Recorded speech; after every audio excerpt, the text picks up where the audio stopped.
sadari bahwa kita tengah diserang secara fisik, dan kita juga umat Islam tengah diserang secara akidah.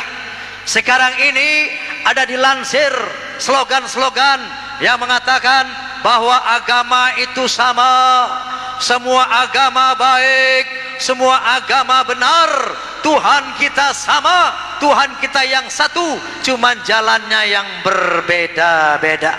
Hati-hati, ini perangkap pemurtadan. Hati-hati, ini proyek pemurtadan. Kenapa? Kalau umat Islam, apalagi orang awam, sudah terkena yang namanya pengaruh ini, bahwa semua agama sama, semua agama benar, maka dia akan berpikir semua agama masuk surga. Kalau umat Islam sudah berpikir semua agama masuk surga, maka dia akan ramai-ramai keluar dari Islam. Kenapa? Karena masuk surga lewat Islam terlalu sulit. Umat Islam mau masuk surga mesti sholat 5 waktu, harus puasa di bulan Ramadan.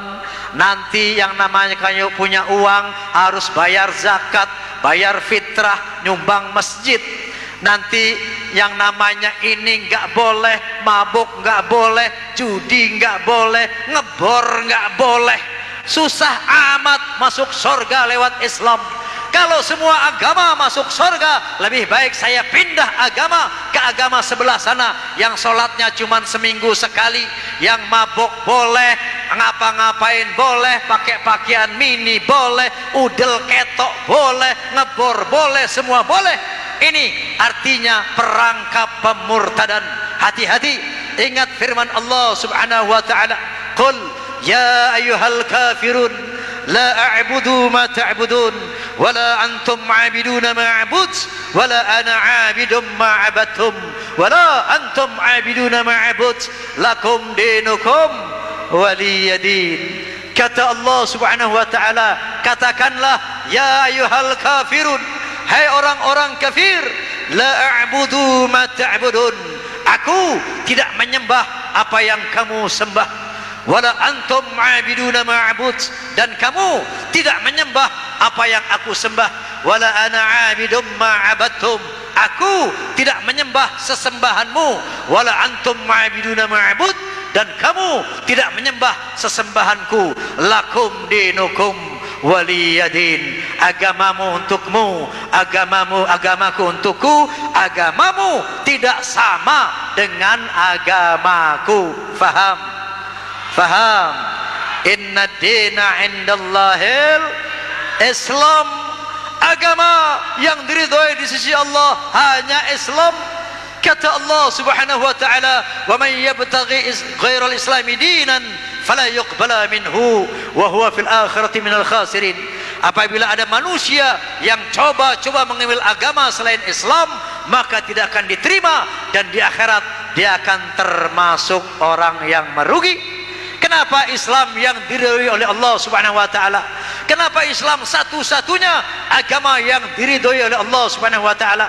Karena Islam bukan kafir, bukan orang yang mengingkari. Coba lihat rukun iman. Kita beriman kepada Allah, kita beriman kepada para malaikat, kita beriman kepada para nabi, mulai dari zaman Nabi Adam, Nabi Nuh, Ibrahim, Musa, termasuk Isa Al-Masih Ibnu Maryam yang namanya Yesus Kristus, itu kita imani sebagai nabi. Kemudian kita juga beriman kepada kitab-kitab suci, kitab suci Zabur yang diturunkan kepada Daud. Kita beriman kepada kitab suci Taurat yang diturunkan kepada Nabi Musa.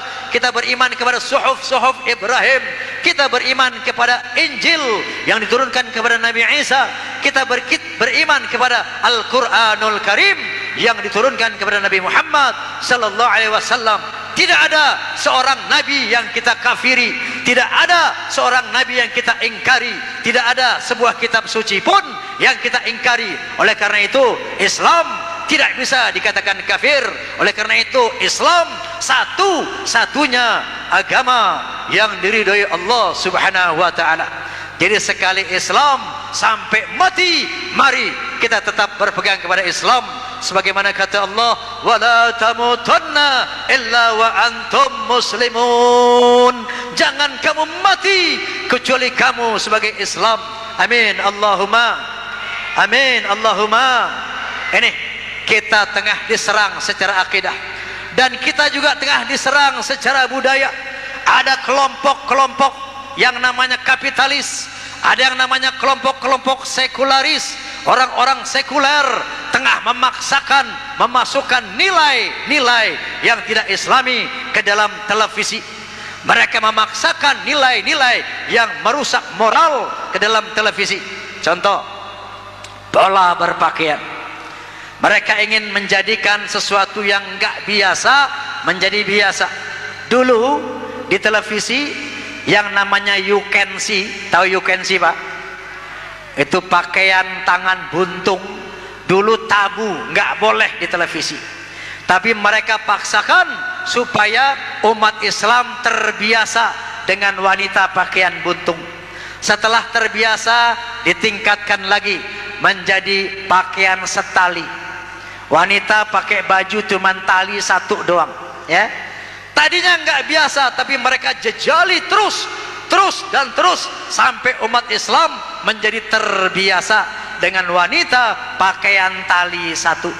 Setelah terbiasa dengan tali satu, mereka tingkatkan lagi, wanita cuma pakai kemben doang. Tahu kemben? Nggak ada talinya, dadanya nampak kemana-mana. Ini tidak biasa, tapi mereka paksakan terus dan terus. Mereka jejali ke dalam televisi. Akhirnya umat Islam menjadi terbiasa. Setelah biasa dengan pakaian tali satu, terbiasa dengan kemben, ditingkatkan lagi. Pusar sekarang dipertontonkan. Wanita-wanita di televisi mempertontonkan perut yang mana tadi tidak biasa, akhirnya sekarang menjadi biasa. Mereka mencoba memasukkan nilai-nilai yang tidak islami.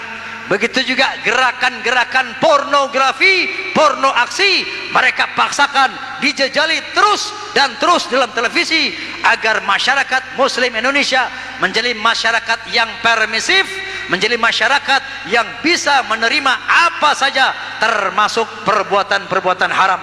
Waspada, ini yang tengah mereka lakukan kepada kita. Oleh karena itu Bu, Pak, saya ingatkan, minimal kita harus berbuat. Cara berbuatnya bagaimana Pak? Bagaimana Bu? Kalau lihat televisi ya Bu, ada yang goyang-goyang maksiat, ganti channel, pindah channel, nggih Bu nggih? Kalau pindah channel masih goyang-goyang maksiat juga, pindah lagi channel yang lain. Kalau masih goyang lagi, pindah lagi, terus pindah. Kalau sudah dipindahkan semua channel pada bergoyang maksiat, maka matikan itu televisi. Kalau sudah dimatikan masih goyang juga, buang itu televisi. Berarti televisi itu